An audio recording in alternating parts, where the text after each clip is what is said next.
প্রথম থেকে রেডিমেড করো সবাই, আমার এটা সাইডে বসেছে।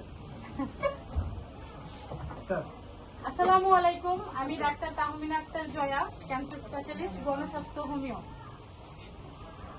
আমি আজকে আপনাদের সামনে এমন একটা কেস উপস্থাপন করব যে কেসের ক্ষেত্রে বা যে রোগের ক্ষেত্রে শুধু বাংলাদেশ নয় সারা বিশ্ব এক কথাই বলে থাকে ক্যান্সার হলে কোনো আনসার নেই।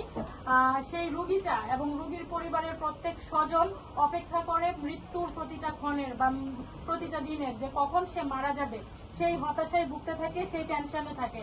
তো সেই জায়গা থেকে 56 বছর বয়সী একজন পেশেন্ট যিনি ক্যান্সারকে জয় করে এখন সুস্থ স্বাভাবিক জীবনযাপন করছেন, তার কেসটাই আজকে আপনাদের সামনে উপস্থাপন করব। পেশেন্টের নাম হচ্ছে জায়েদা। আমি জায়েদার বিষয়ে জানতে চাইবো, আপনার নামটা? মোহাম্মদ পল্লু মিয়া। আপনার গ্রাম? দড়িকুশিলা। দড়িকুশিলা। আপনার উপজেলা? উপজেলা কালীহাতি। কালীহাতি।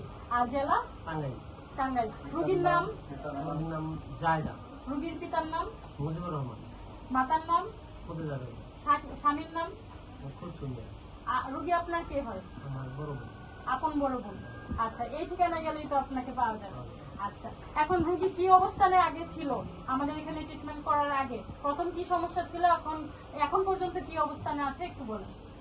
প্রথমে তো পেটে ব্যথা হয়, পেটে ব্যথা হলে এবার আমরা হাসপাতালে নিয়ে যাই। হাসপাতালে নিয়ে গেলে ওনারা বলে যে ওই টিউমার হয়েছে আর কি, কিডনিতে টিউমার হয়েছে। পরে আমরা কুমিল্লা হাসপাতালে নিয়ে আমরা ভর্তি করে একটা কিডনি পেটে কাইটা ফেলাই দিই। কাইটা ফেলাই দেওয়ার পরে ওনারা ওই কিডনিটারে বায়োপসি করে পরীক্ষা করে পরীক্ষা করছে। ওই কুমিল্লানের থেকে ওনারা ক্যান্সারের কথা বলছে, ক্যান্সারের ট্রিটমেন্ট দেন, আমাদের এখান থেকে ক্যান্সারের ট্রিটমেন্ট হয় না। পরে যাই হোক আমরা ঢাকাতে নিয়ে আসলে এবার আমরা ক্যান্সার হাসপাতালে নিয়ে যাই। ওখান থেকে মেডিসিন লেখি, মেডিসিন খাওয়াইলে রোগী আরও বেশি অসুস্থ হয়ে যায়। অসুস্থ হওয়ার পরে আমি ওই মোবাইলে অ্যাড দেখি, জনস্বাস্থ্যর অ্যাড দেখে পরে আমি রাসেল ভাইয়ের সাথে যোগাযোগ করি। এখানকার যোগাযোগ করি না, তারপরে এখান থেকে আমি গত 5 মাস ধরে ওষুধ খাওয়াই গেছি।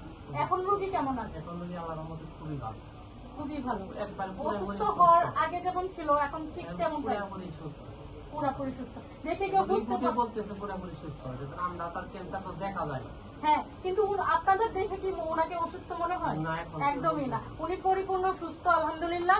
এবং ওনার রিপোর্ট গুলো যে আসছে সম্পূর্ণ নরমাল। এটা হচ্ছে তিনি অসুস্থ হওয়ার আগে তার কার্সিনোমা ছিল, এই যে রিপোর্ট গুলো যেটা মার্চে ধরা পড়ে। এবং তার হচ্ছে গিয়ে ব্লাড ছিল অনেক কম, ব্লাডও ছিল অনেক কম। বর্তমানে সে তার ব্লাডের পরিমাণও অনেক বেড়ে গেছে আলহামদুলিল্লাহ, এবং তার ক্যান্সার মার্কার গুলো একদম নরমাল আসছে, সে সম্পূর্ণরূপে সুস্থ। আচ্ছা, এখন আপনার মুখে শুনতে চাই, মানুষ তো বলতো যখন ওনার ট্রিটমেন্ট নেওয়ার আগে এলোপ্যাথিতে হোক বা এমনিতে হোক যে উনি ক্যান্সারের কোনো ট্রিটমেন্ট নাই। এই যে আপনি আমাদের এখানে এসে সুস্থ হলেন ক্যান্সার গবেষক ডাক্তার এসএম সরোয়ার স্যারের তত্ত্বাবধানে, এখন আপনি কি বলতে চান, ক্যান্সার কি সুস্থ হয় কি হয় না? আল্লাহর মধ্যে ক্যান্সার সুস্থ হয়, নিয়মিত ওষুধ খাইলে পারা, রোগীর মতো চললে পারা, আমার মনে হয় ইনশাআল্লাহ সুস্থ। আচ্ছা, আপনার মাধ্যমে সবাইকে আহ্বান জানিয়ে দিব, আপনারা যেই কিডনি, থ্যালাসেমিয়া, ক্যান্সার, এইডস যে কোনো ধরনের ক্রনিক ডিজিজে আক্রান্ত, তারা সবাই লস না করে এবং লক্ষ লক্ষ কোটি কোটি টাকা নষ্ট না করে অতি দ্রুত চলে আসবেন আমাদের এখানে।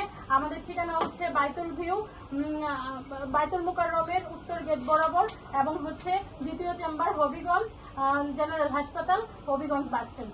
ধন্যবাদ সবাইকে।